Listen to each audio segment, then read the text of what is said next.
Welcome back to Writer Makes Videos. My name is Jess, and I am an indie author whose high fantasy is coming out this August, The Destined Road. It is the first in the trilogy of the Instruments of Fate. I make videos about being an indie author and what that looks like. So if you're new here, welcome. And if you've been here before, thanks again for coming back for another video. So today's topic, we are going to be discussing world building, and much like the last video that I just recorded on how to begin a novel, if you haven't checked that out, please do. I'm going to be kind of focusing on, well, obviously I'm only really focusing on the things that I did. This is a pretty loosely structured approach.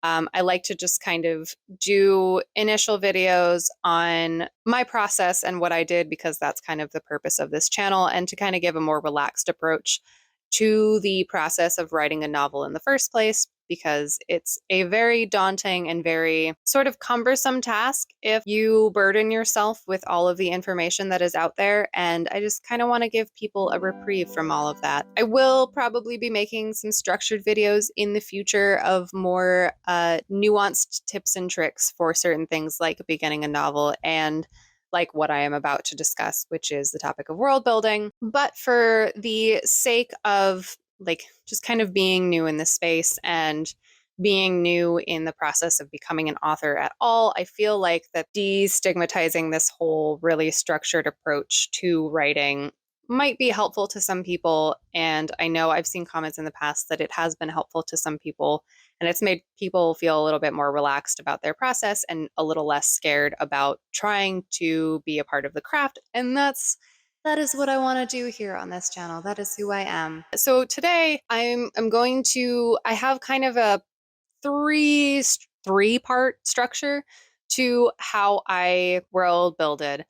And that is map, timeline, and minutia. Starting off with the map, basically what had happened was I created a sketch, and then I turned that sketch into a better sketch. And then that sketch helped inform the story, but only like half of the story. Because reasons. Then, after I had the map, and we're going to just transition really fast into timeline now because the map kind of evolves as we go along. The map, for me anyway, I'm a visual learner, and so starting out with something pretty tangible and obviously visual that I could relate to and get a clear picture in my head of like where these characters are going, who they're going to be in this space. What does the landscape look like? That was super important to me, at least when I started world building, mainly because it stopped me from having to actually write anything yet in the first place. It was my comfort food. So I did that. But it did in the long run, and it still is, believe it or not, even though I've like already sent my work out to beta readers and things, like it still is kind of informing, well, I mean, especially with the second book coming up, like it is definitely informing the story. But transitioning into timeline, we'll take the map along with us, and we will find out how it all ties in. Even though I'm pretty sure you can guess how it all ties in, because it's a map and it's the one that they use because that's the world they live in. But anyway, so with timeline, the way that I structured it, I decided to go all the way back. I decided to go as far back as the genesis of the world, the genesis of my world, because I wanted the Tolkien experience. So I did. I determined that I wanted a cosmology. I wanted to learn how the world came to be, and I wanted to use that information, and as it kind of trickled down into present day where my book starts, where our story starts, what kind of information stayed, what kind of information got lost, and what information has been disseminated, and what do people believe as they live presently where they live inside of my story. Similarly, my story also is broken into three ages, first, second, and third. And we start in the third age, roughly about 100 years or so into the third age. I don't have that super defined, which might be a thing. I'll probably define it more, but it's roughly about 100 years. And the entire length of my world's existence is roughly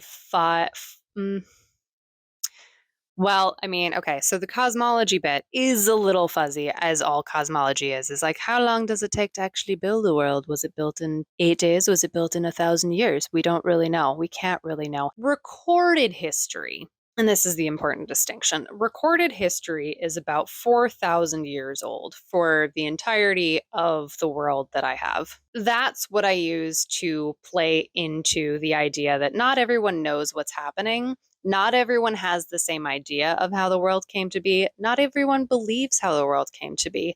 And that was a concept for my story that I thought was really interesting that I wanted to utilize, because in stories where everyone knows everything and everyone just kind of assumes the same world beliefs didn't feel very real to me. And so that's why I decided to make mine a little bit more difficult. And then what I decided to do is make most of the world's recorded history either lost, burnt, stolen, or changed. Why I did this? It has to do with a map again.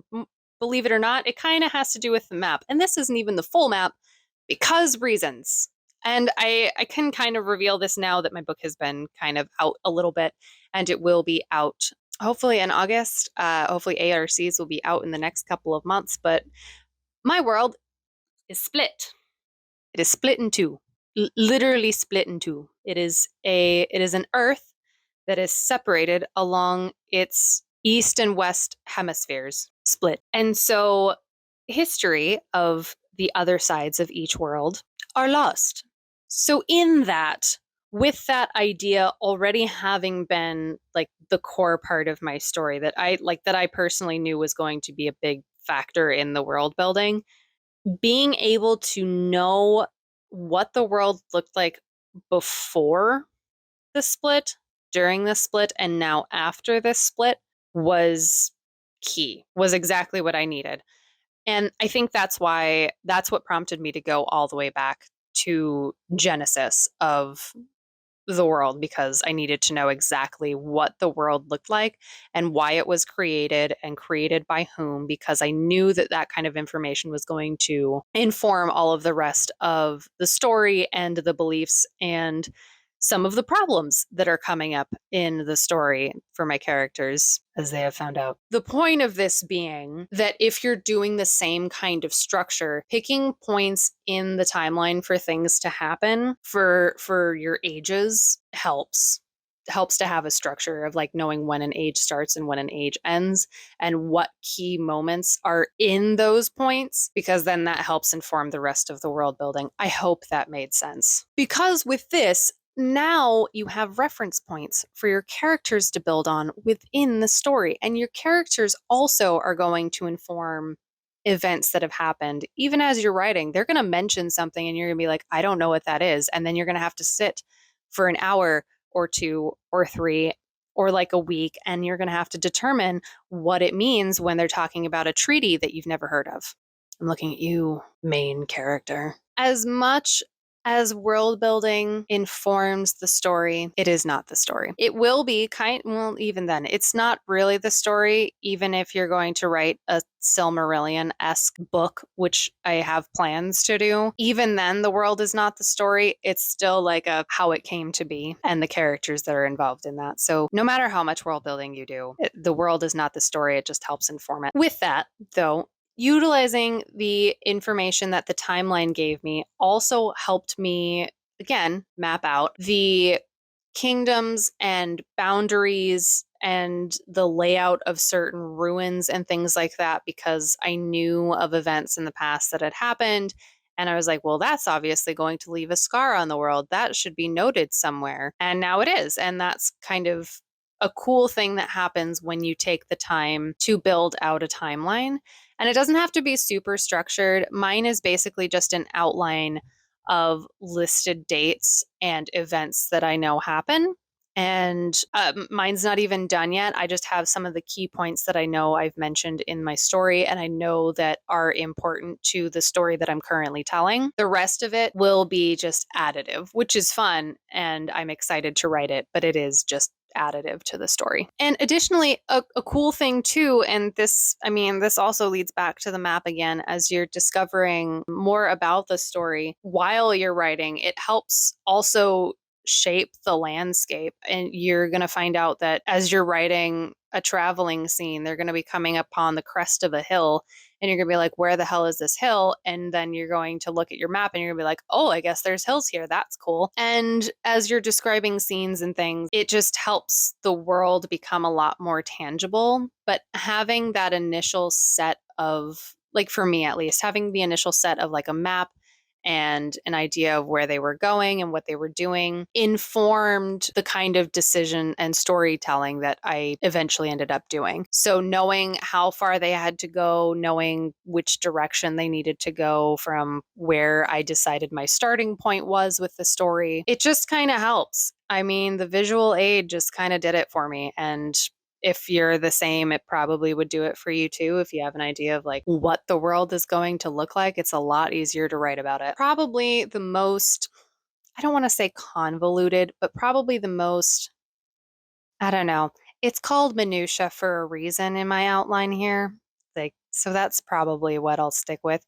The minutia of story: government, education, class status, trade, routes, etc. All of that Tiny little details that everyone's like, what's your governmental structure? What does your educational system look like in your fantasy world? Why won't you tell me what childcare looks like in your while you are world building? You are a free range human, as they would say. You can do whatever you want.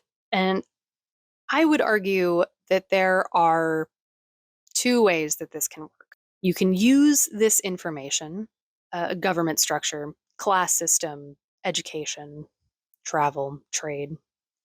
You can use all of this to inform the characters, and all of that information, you can do all of the research on it beforehand so you know exactly what your world looks like, exactly how it operates. And so you have a really clear cut and a real clean idea of how a character would fit the mold of this world. Or you can use a character to determine that information.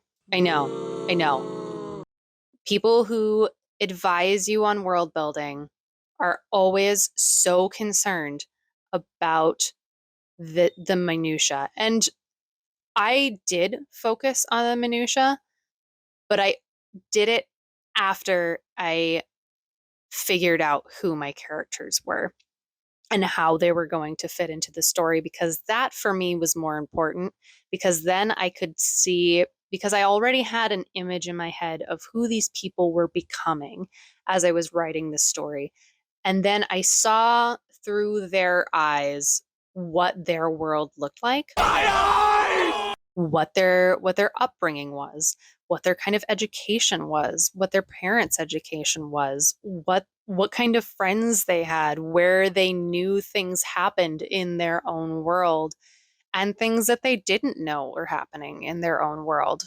And that, to me, I think is a better approach for people who are new to world building, because getting so scared about like what the taxation system is in your world is ridiculous. The advice to figure out your governmental system, I guess, unless that's like a huge part of your story, figuring out your governmental system and your education system, albeit, is very cool. It's very fun. Like classic high fantasy, I have multiple monarchies everywhere. Duh. Like that's just kind of how it works. Including that kind of minutia, that kind of extra detail, that tiny, tiny, intricate details is very fun and it's very interesting. And I think it will give you a very interesting perspective on your story. And I think that it will help, like I said, it will help inform characters. And you might even find characters through that you didn't know were going to be part of the story originally. People who tell you that you need to world build to that small of detail, otherwise your world isn't real enough. No, stop it. I know I use the word ridiculous a lot in this, but it is ridiculous. Utilize that kind of information to inform other aspects of the story. Don't create that kind of information and bog yourself down. And you're just so caught up in this kind of mundane information that nobody except you is going to really know. Why? Like, unless you're going to tell me about it, don't worry about it. Like, it's okay. Like, if you have it in the back of your head because you're like, it's cool, I like to learn about this stuff and I like to create these things. Cool. Like, but have it inform the story. Have somebody tell me about it. Have your characters be affected by it in some way, shape, or form. Don't expect smaller writers or newer writers to know all of this information and say that their world building sucks if they don't have it. That's not true. That's not how it works. So yeah, that was kind of a ranty place to end. But yeah, all of this to say that timeline and minutia generally inform map. Map is important. Map is good. Map help make things better. Map. So let's just do kind of a quick recap. Map, timeline, minutia. Utilizing kind of a tangible piece in order to orient yourself into the place that you're creating can be helpful, can be fun, and can be incredibly informative. Timeline. Knowing when your story, even if you want to go all the way back to a genesis, when it begins and where your story begins, because those are two different things. Assumedly, your world has a past. That's kind of the point of identifying a timeline, is knowing how much of a past that you have to reference and how much of a past your characters are going to be able to reference, and what kind of events of the past your characters are going to be able to reference. Because everything that your characters are doing, unless you're writing some sort of timeline bendy sort of thing, is going to be their future, and they can only pull on things that they know of from the past that you have created in this world. So create a past and let them pull from it, because then it helps enrich the story, it helps enrich the environment, and it probably very likely will give you information about the world leading back into the map of places and locations and key events that happened in certain places and locations that can help make the story richer. Minutia. Government, education, childcare, class systems, they're all very great and informative. You can either focus on what they looked like in the past or what they look like currently, because your character only has those two reference points to pull from. Unless, like I said, you've got a timeliney bendy thing and they can see the future or whatever, then by all means ignore everything that I've said. But I mean, even then, like, even if they could see the future or anything like that, they still, people that surround them, assumedly not everyone can see the future, unless that's a thing too, but then assumedly everyone who can see the future also knows about the past, and the past is also going to inform the makeup of your story. It's going to inform the timeline of your story, the things that happen, and it's going to inform the actual locations and things of your world and where things take place. So back to minutia. You don't have to have these things directly set when you're world building. You can wait until you're writing the story to have the characters that you're building help inform what their world looks like. And that's for all three things. You don't have to start or have these three things in order to have a successful story. You just have to be aware of the fact that these three things do play a key component in a story, but only to the extent that it's utilized by your characters. If your characters don't feel any connection to the place, to their past, or to their surroundings, you don't have much of a story. And that's the important part. That's the important distinction with all three of these things. And whether or not to start with these three things in world building or start with a character in world building is that you need to determine what you need as a writer in order to make that union successful. If you're like me, I started with those three things and I worked my way into building the characters. And then as I kept writing, the characters helped inform information and things that happened in these three things that I didn't know, that I didn't plan. And that's what's cool about becoming a writer and utilizing this craft, is discovering all of the cool things your brain can think of. So with that, I hope that was helpful. I hope that end of summary was helpful in wrangling all of the ramblings that I had today. But thank you for joining me. If you like this kind of content and you want more, click that like and subscribe button. Or if you want to follow me on social media, I will link it down below, and you can see more crazy, kind of funny, unhinged writer videos on my Instagram, because that's where I'm most active. But thanks for joining me for this one, and I will see you in the next one.